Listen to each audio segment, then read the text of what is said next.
হয় আসন্ন ২৬ৰ বিধানসভা নিৰ্বাচন আৰু এই নিৰ্বাচনৰ প্ৰাক্ষণত এতিয়া যথেষ্ট প্ৰাসংগিক হৈ পৰিছে জেনজি ভোটাৰ জেনজি অৰ্থাৎ জেনেৰেশ্যন জেড আৰু এই জেনেৰেশ্যন জেডৰ যিসকল ভোটাৰ আছে এই ভোটাৰখিনি এবাৰ নিৰ্বাচনত যথেষ্ট গুৰুত্বপূৰ্ণ ভূমিকা গ্ৰহণ কৰিব বুলি সকলোৱে আচলতে বিভিন্ন ধৰণে প্ৰতিক্ৰিয়া ব্যক্ত কৰিছে গতিকে এই সময়খিনিত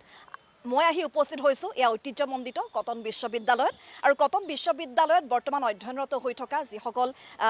জেনজি শিক্ষাৰ্থী আছে ছাত্ৰ ছাত্ৰী আছে তেওঁলোকৰ কাষত আহি মই উপস্থিত হৈছোঁ আৰু তেওঁলোকৰ পৰা মনৰ কথাখিনি মই জানিবলৈ বিচাৰিম এইসকল জেনজি ভোটাৰৰ পৰা যে এইবাৰ ২৬ৰ বিধানসভা নিৰ্বাচনত তেওঁলোকে কি ভাবে যে জেনজিয়ে কি ধৰণে গুৰুত্ব বহন কৰিব গতিকে আহক আমি অলপমান কথা পাতিবলৈ বিচাৰিছোঁ এগৰাকী শিক্ষাৰ্থী আছে কটন বিশ্ববিদ্যালয়ৰ জেনজি যিসকল ভোটাৰ এই ভোটাৰখিনিক লৈ বৰ্তমান সমস্যা যথেষ্ট চৰ্চা হৈছে নিৰ্বাচন যিমানেই চমুচাপি আহিছে ৰাজনৈতিক নেতাসকল সিমানেই জেনজিৰ কাষলৈ গৈছে গতিকে কি ভাবা এইবাৰ নিৰ্বাচনত কিমান গুৰুত্ব বহন কৰিব এই জেনজিয়ে হয় আচলতে জেনজি বুলি ক'লে জেনেৰেশ্যন জেড গতিকে বৰ্তমান যিটো নৱপ্ৰজন্ম প্ৰায় 1995 চনৰ পৰা 2010 বা 1997 চনৰ পৰা 2012 বা বৰ্তমান যিখিনি সামগ্ৰিক যিটো সাম্প্ৰতিক সময় এই সময়ছোৱাত আমাৰ যিসকল যুৱ প্ৰজন্ম তেওঁলোকে হৈছে জেনেৰেশ্যন জেড হিচাপে তেওঁলোকক আখ্যা দিয়া হৈছে গতিকে বাকী সামাজিক প্ৰেক্ষাপটত তেওঁলোকৰ যি ধৰণৰ ভূমিকা আছে ৰাজনৈতিক প্ৰেক্ষাপটতো কিন্তু তেওঁলোকৰ ভূমিকা কম নহয় গতিকে জেনেৰেশ্যন জেড অৰ্থাৎ জেনজিসকলৰ যথেষ্ট গুৰুত্বপূৰ্ণ ভূমিকা আছে আৰু আপুনি ক'লে যে বিধানসভা নিৰ্বাচন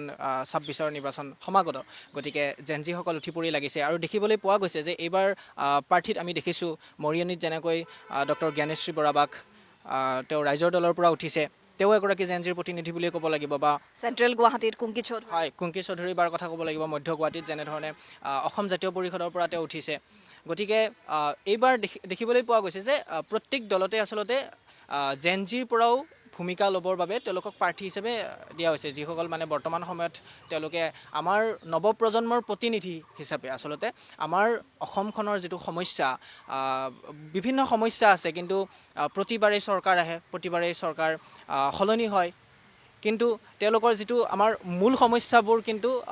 সঠিক ৰূপত কেতিয়াও সমাধান আমি পোৱা নাই গতিকে সেই সমাধান বিচাৰি আচলতে জেনজিৰ এটা যথেষ্ট গুৰুত্বপূৰ্ণ ভূমিকা আছে নৱপ্ৰজন্মৰ যদি আজি আপুনি আহ্বান কৰে নৱপ্ৰজন্মৰ ছাত্ৰ ছাত্ৰীসকল উঠি পৰি লাগে কলেজ বা বিশ্ববিদ্যালয়ৰ ক্ষেত্ৰত দেখা যায় গতিকে এই ৰাজনৈতিক প্ৰেক্ষাপটতো কিন্তু জেনজিৰ ভূমিকাটো অপৰিহাৰ্য বুলি ক'ব লাগিব গতিকে যিধৰণে জ্ঞানেশ্ৰী বৰাবাৰ ৰূপজ্যোতি কুৰ্মী তেখেতৰ এগেইনষ্টত তেওঁ যেনেকৈ আছে বা আমাৰ যদি কুংকি চৌধুৰী তেখেতলৈ আমি লক্ষ্য কৰোঁ গতিকে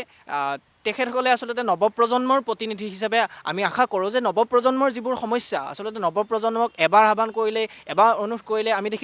আমি দেখা পাই থাকোঁ যে কটন বিশ্ববিদ্যালয় হওক বা গুৱাহাটী বিশ্ববিদ্যালয় হওক বা সমান্তৰালকৈ এইবাৰ তেজপুৰ বিশ্ববিদ্যালয়ৰ ছাত্ৰ ছাত্ৰীসকলেও কি ধৰণে প্ৰতিবাদত অংশগ্ৰহণ কৰিছে গতিকে সেই প্ৰতিবাদৰ পৰাই তেওঁলোকৰ যিটো আচলতে ৰাজনৈতিক প্ৰেক্ষাপটত যিটো তেওঁলোকৰ দৃষ্টিভংগী তাৰ পৰাই বুজা যায় আচলতে জেনজিৰ ভূমিকাটো কেনেকুৱা বা জেনজিয়ে আচলতে মানে সৰু সৰু কথাবোৰতো গুৰুত্ব দিয়ে আৰু কি ধৰণে আচলতে সমাধানৰ বাটটো প্ৰশস্ত হ'ব পাৰে তাত তেওঁলোকে সমাধানৰ বাট এটা জেনজিৰ বিদ্ৰোহো দেখিবলৈ পাইছোঁ দেশৰ প্ৰেক্ষাপটত আমি দেখিবলৈ পাইছোঁ জেনজি